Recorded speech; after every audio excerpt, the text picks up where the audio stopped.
안녕하세요, 리본카 전유빈입니다. 오늘 제가 여러분들께 보여드릴 차량은 제네시스 GV80 쿠페입니다. 지난번에 제가 이 제네시스 GV80 쿠페 한번 보여드리고 유지비 이렇게 하니까 영상에서 정말 많은 분들이 좋은 반응을 보여주셨더라고요. 그래서 저희가 오늘 시승하면서 GV80 쿠페 경쟁 차종들을 압살하고 최고의 쿠페로 남을 수 있는지 보여드리도록 하겠습니다.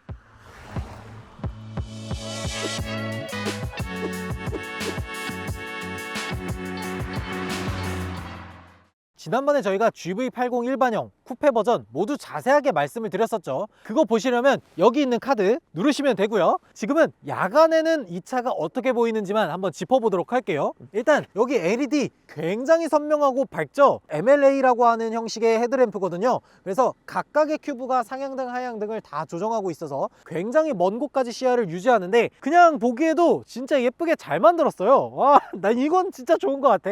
그리고 측면으로 오면 이 차량이 굉장히 거대하다는 걸 보여주는 휠이 있죠. 22인치라는 어마어마한 휠을 탑재하고 있고요. 이 차량이 쿠페라는 걸 여실히 보여주는 부분이 있죠. 바로 이 C필러 뒤쪽에 있는 라인이 완만하게 이렇게 깎여 있는 듯한 모습을 볼 수가 있어요. 그래서 이 차량을 딱 보면은 스프린터 선수가 이렇게 딱 달려가려고 이렇게 딱 엉덩이를 딱 쳐들고 있는 듯한 그런 느낌이 확 들죠. 무려 제네시스에서 제가 이런 디자인을 볼 수 있다니 감개가 무량합니다. 정말 후면부에 있는 리어램프도 굉장히 선명하게 잘 되어 있죠. 그리고 이거 안 볼 수가 없는데 야간에 보는 방향지시등하고 브레이크등은 어떤지 한번 보여드리도록 하겠습니다. 시퀀셜 타입은 아니지만 굉장히 긴 부분을 방향지시등으로 사용하고 있어서 그런지 이 정도도 상당히 만족스럽고요. 무엇보다도 이 방향지시등이 범퍼에 없는 것만으로도 상당히 만족스럽게 탈 수 있을 것 같아요. 이 LED의 선명도도 상당히 높아서 프리미엄 자동차라는 느낌이 확실하게 느껴집니다. 브레이크등도 한번 켜서 보여드리도록 할게요. 브레이크 등을 켜면 이런 느낌입니다. 하이 포지션 스톱램프가 이 트렁크 위쪽 부분으로 왔다는 거, 요거는 알아두시면 좋을 것 같아요. GV80 쿠페는 GV80과는 다르게 전장이 25mm 정도 더 깁니다. 그 이유는 GV80 쿠페의 전면 오버행, 후면 오버행이 각각 10mm, 15mm씩 더 길기 때문이에요. 근데 이것 때문에 차량 내부 공간이 더 넓어졌다거나 이런 거는 전혀 아니고요. 단지 이 범퍼의 디자인이 살짝 다르기 때문에 25mm 정도 차이가 난다는 점. 지금 날씨가 무려 영하 3도거든요 그래서 뒤쪽에 있는 이 머플러에서 수증기가 계속 나오고 있는데 제가 이렇게 육안으로 보더라도 이쪽에 머플러 팁이 그대로 있어서 따뜻해. 전기차는 이런 거 없다고? 확실히 두 군데에서 수증기가 나오는 걸 보면 양쪽 머플러가 그대로 다 장착되어 있다는 걸 볼 수가 있어요. 야, V6의 3.5 터보 얼마만이야. 한번 제대로 씹고 뜯고 맛보고 즐기고 해보도록 하겠습니다. 가시죠. 네, 저희 지금 GV80에 탑승해서 주행을 한번 해보고 있는데 일단 지금은 시내 주행을 하고 있어요. 약간 골목길, 이면도로 이런 길을 지금 지나다니고 있는데 노면 상태가 그렇게 좋은 상황은 아닙니다. 굴곡진 곳들도 좀 있고 약간 파톨 같은 그런 느낌도 있고 특히 이런 방지턱 같은 것들도 굉장히 많아요. 지금 방지턱을 꽤 강하게 넘어보고 있는데 이 정도면은 제가 생각했던 그렇게 단단한 느낌은 아니거든요. 왜냐면 GV80 같은 경우에 일반 버전하고 쿠페 버전의 서스펜션 세팅이 굉장히 다릅니다. 쿠페 전용 서스펜션 튜닝 이런 항목이 적용돼 있을 정도로 조금 단단하게 했나 이런 생각이 들었거든요. 지금 저희가 드라이브 모드를 컴포트로 놓고 달리고 있거든요. 근데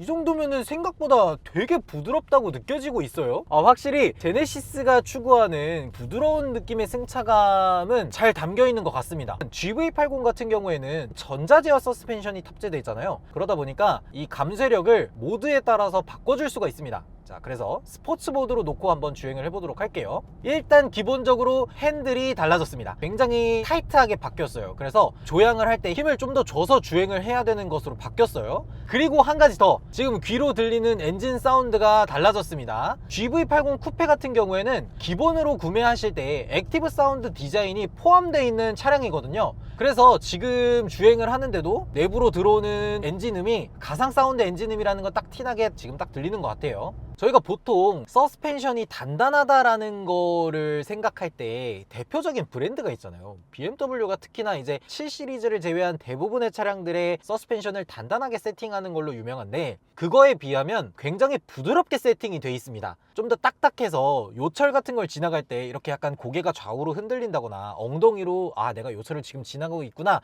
라는 걸 느낄 수 있는 부분이 거의 없어요. 심지어 지금 저희는 스포츠 모드를 놓고 달리고 있는데도 불구하고 부드럽다고 느낄 정도예요. 저희가 지금 타고 있는 GV80 같은 경우에는 3.5L 터보 GDI가 장착된 차량입니다. 저는 사실 3.5L 일렉트릭 슈퍼차저가 장착된 GV80 쿠페를 타보고 싶었는데, 아쉽게도 지금 현 시점에서 GV80 3.5L 일렉트릭 슈퍼차저 차량은 정부 인증을 받지 못해서 도로를 주행을 할 수가 없는 상황이에요. 그래서 재원이 공개되지 않았습니다. 지금 저희가 타고 있는 3.5L 터보 GDI의 GV80 쿠페 버전 같은 경우에는 공차 중량이 무려 2.2톤이 넘어갑니다. 2240kg에 달하는 차량이에요. 성인 남성이 2명이 타고 있으면 기본적으로 2400kg가 넘어갈 텐데, 시내 주행을 함에 있어서 이 3.5 터보 GDI 엔진이 좀 답답함을 가지고 있진 않을까 라는 생각을 했었는데, 전혀 그렇지 않은 것 같습니다. 역시나 380마력의 54토크나 되는 엔진이 낮은 RPM부터 최대 토크를 발휘하다 보니까 초반 가속이 좀 느리다거나 이런 거는 전혀 느끼지 못하는 것 같아요.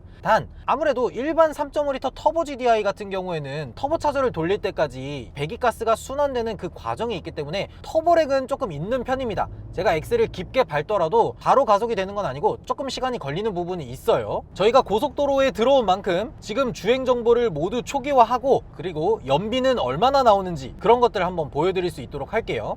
자, 주유 후 정보 모두 초기화를 했고요. 저희 고속도로에 들어왔으니까 또 HDA2 한번 테스트를 해봐야겠죠. 지금 제한 속도인 100km에 맞춰서 크루즈 컨트롤 켜고요. GV80 쿠페 같은 경우에는 기본적으로 깡통 트림에도 HDA1은 탑재되어 있습니다. 단 드라이빙 어시스턴스 패키지 2를 넣으셔야만 HDA2가 들어가고요. 그런데 저는 좋은 부분이라고 생각되는 게 하나 있습니다. GV80 쿠페 기본형에서는 스티어링 휠 그립 감지 센서가 탑재되어 있어서 제가 이렇게 손으로 잡기만 해도 손에 흐르는 전류를 감지해서 이 사람이 지금 핸들을 잡고 있구나 라는 걸 인식할 수 있도록 바뀌었고요. 최근 현대자동차 산타페에서 적용됐던 차로 요지 보조 2가 GV80 쿠페나 GV80 일반 버전에도 모두 적용이 됐습니다. 근데 이거 같은 경우에는 옵션을 넣어서 적용하는 게 아니라 기본 깡통에서도 넣어주는 옵션이기 때문에 이런 것들은 굉장히 유용하다고 볼 수 있을 것 같아요. 그래서 지금 HDA2를 켜놓고 고속도로를 주행하고 있는데 전혀 불안하다거나 그런 거는 느끼지 못했고요. 저희가 지금 가고 있는 이 고속도로가 서울 문산 고속도로를 달리고 있거든요. 아무래도 좀 더 굴곡진 길이 많은 고속도로인데 그럼에도 불구하고 조향을 꽤나 잘 보조해주는 그런 느낌이 돌고 있습니다.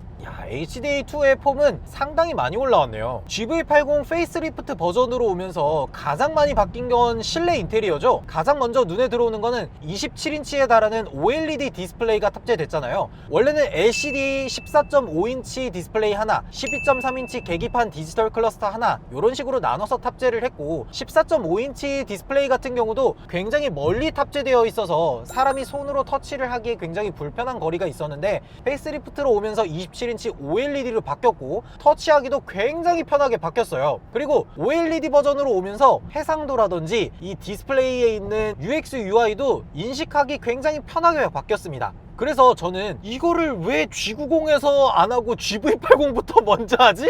이런 생각이 들더라고요. 이거는 하극상이잖아. 특히나 이 27인치 OLED가 보통 현대자동차나 뭐 이런 차들 보면 12.3인치를 두 개를 엮었습니다 이렇게 얘기하는데, 이 27인치 OLED 디스플레이는 정말 큰 하나의 디스플레이로 연결이 돼 있어요. 제가 예전에 EV9을 보고 이 핸들이 가려져 있는 이 부분에 공조 컨트롤러를 넣어놨었잖아요. 그거 보면서 야이씨 이거 어떻게 컨트롤하라고 만들어 놓은 거야, 지금 운전하다가 이거 만지려면 이렇게 보고 이렇게 터치해야 되나? 이런 생각을 했었는데, 이 GV80 페이스리프트 버전 같은 경우에는 핸들이 가려지는 부분에 공조를 컨트롤한다든지 이런 것들은 따로 놓지를 않았습니다. 이런 것들은 굉장히 잘한 부분인 것 같아요. 공조기는 어디다 넣냐? 이 센터 콕핏에 있는 요 공조기가 장착이 돼 있습니다. 근데 이 공조기도 예전에 사용하던 거와 거의 비슷하게 들어가 있긴 한데, 다른 점이 뭐냐면 이 센터 콕핏의 기울기를 좀 더 높여놨어요. 지난번에는 너무 눕혀놔서 운전자가 쉽게 보기 좀 어렵다라는 생각이 있었는데,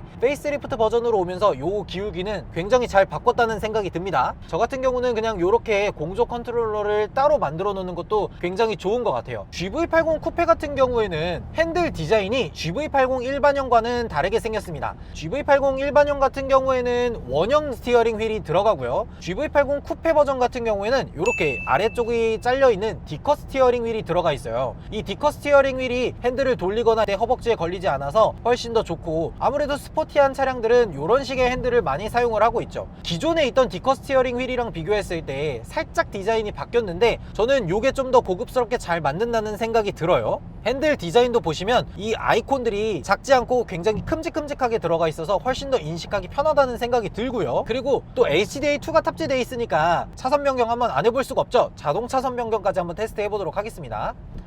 옆 차선에 차가 없다는 걸 인식하고 엑셀을 좀 강하게 밟아서 넘어가는 듯한 모습을 보여주고 있어요. 이런 알고리즘들은 기존에 비해서 상당히 완성도 있게 발전을 많이 했다고 얘기할 수 있을 것 같습니다. 자, 그럼 저희가 지금 100km로 정속 주행을 꽤 많이 했는데 연비 간단하게 한번 살펴보도록 하면요, 지금 15.5km를 10분에 걸쳐서 주행을 했는데 연비가 10.9km/L가 나왔어요. GV80 쿠페 3.5L 터보 엔진 같은 경우는 복합 연비가 7.7이고 고속도로 연비가 9.2로 나온 차량입니다.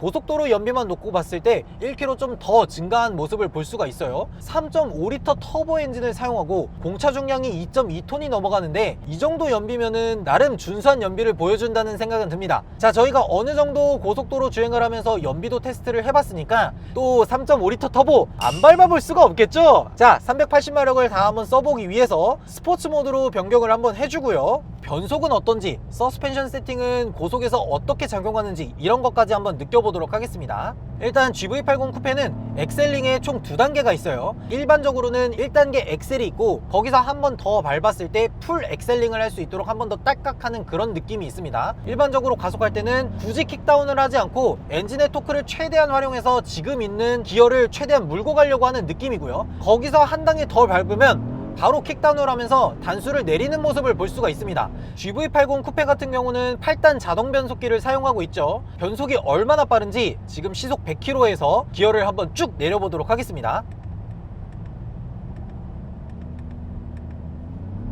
GV80의 8단 자동 변속기는 변속 속도가 굉장히 빠르다라고 얘기하기는 어려운 것 같습니다. 전반적으로 부드러운 세팅을 맞춰져 있고요. RPM을 좀 올려서 6000rpm 이상에서 변속을 하면 어떤 느낌인지 그것도 한번 테스트 해보도록 할게요.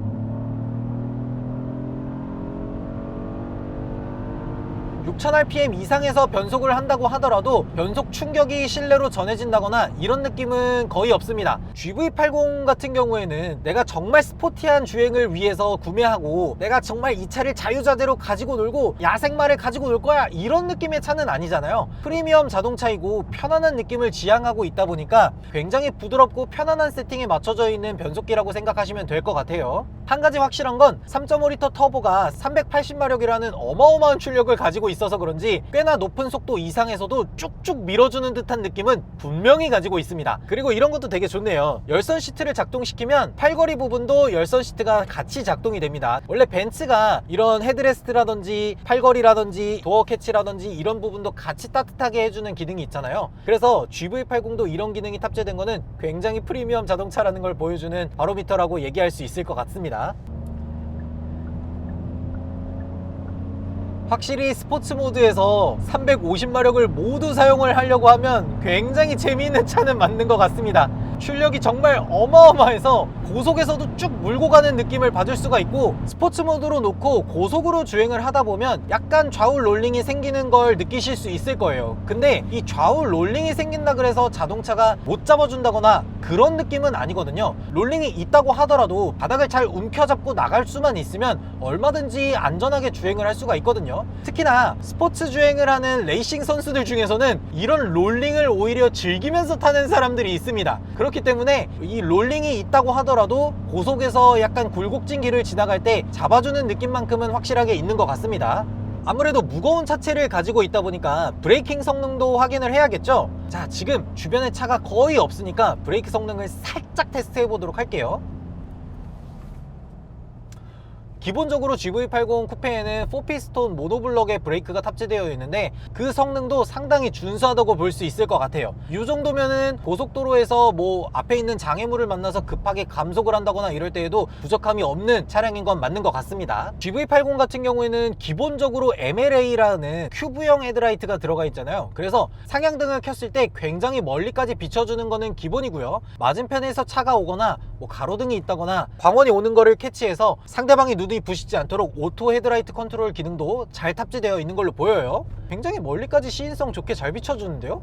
GV80 같은 경우에는 현대자동차에서 최신 내비게이션 시스템을 탑재했는데 왜 CCNC가 가지고 있는 무선 안드로이드 오토, 무선 애플 카플레이가 안 되는지 그거는 이유를 잘 모르겠어요. 이건 왜 안 넣어줬지? 오디오 테스트를 한번 해봐야겠죠. 근데 아쉽게도 저희가 타고 있는 이 차량 같은 경우에는 뱅앤올룹슨 옵션이 탑재되어 있는 모델은 아니에요. 그래서 일반적인 스피커로 듣는다는 거, 요거는 이해를 해주셔야 될 것 같습니다. 그럼 저희는 여러분들의 들을 권리를 위해서 수익 창출을 포기하고 음악을 한번 들어보도록 하겠습니다.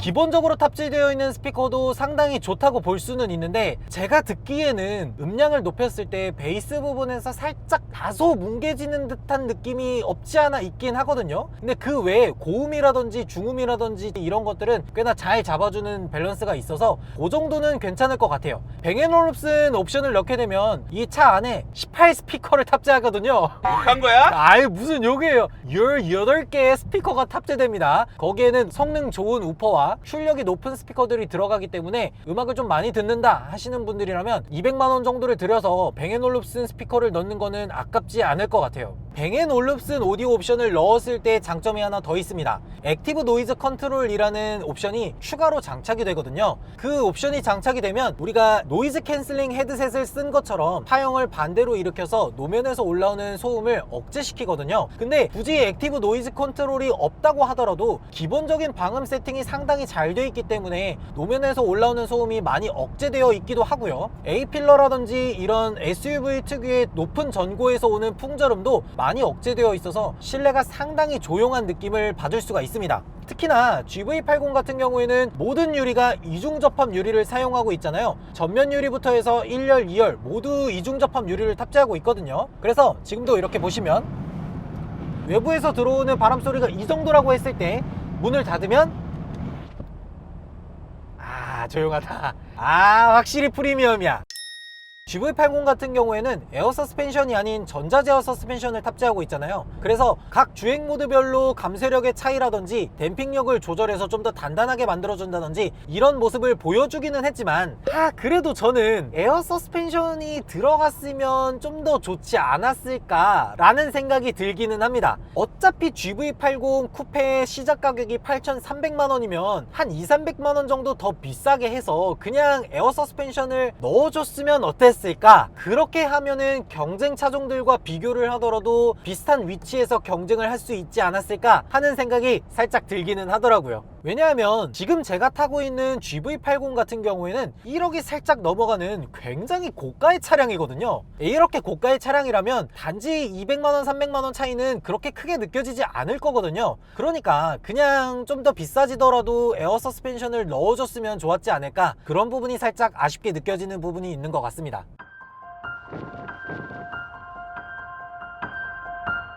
네, 이렇게 제네시스 최초의 쿠페형 SUV GV80 쿠페를 시승해 봤는데요. 시승감으로 보나 주행감으로 보나 대한민국 사람들이 참 좋아할 만한 세팅으로 잘 만들어 놨다는 생각이 들었습니다. 그러고 보니까 제네시스라는 브랜드는 별명이 있잖아요. 조선의 벤틀리라는 그런 별명. 그 별명에 맞게 프리미엄 중에서도 프리미엄을 지향하는 그런 지향점과 잘 맞아떨어진다는 생각도 들었습니다.